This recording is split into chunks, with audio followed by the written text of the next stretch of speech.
In today's video, I'm going to teach you how to create a new list in Mailerlite. By the end of this walkthrough, you'll know exactly where to click and what everything means, so you can start organizing your subscribers in a clear, professional way. First, open your browser and go to Mailerlite.com. Log into your account using your usual credentials. If you have multiple workspaces or accounts, make sure you're in the correct one before you move on. Once you're logged in, you'll land on your Mailerlite dashboard, which is the main control center for your email marketing. From the dashboard, look for the main menu at the top or left of the screen, depending on your layout. Find the tab labeled Subscribers and click on it. This is where all of your contacts and audience management tools live, so anytime you want to organize people, this is where you'll come.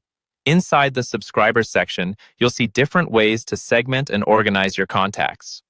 Mailerlite uses groups instead of traditional lists, but they work in a very similar way. To create what we'd normally call a list, click on the Groups option. This will open a page showing any existing groups you already have, such as previous campaigns, newsletters, or imported lists. Now you're ready to create a new one. Look for a button that says Create Group. In some versions, this might appear as Add New Group, but it will be clearly labeled as an option to add something new.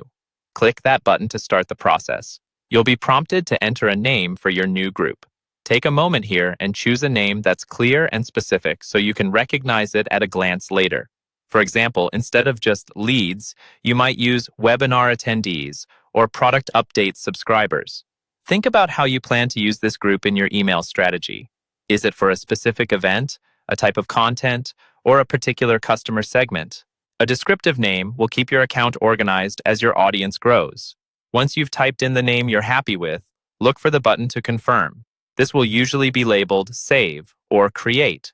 Click that, and Mailerlite will create your new group immediately. You now have a brand new list in Mailerlite, ready for you to start adding subscribers, importing contacts, or connecting forms and automations.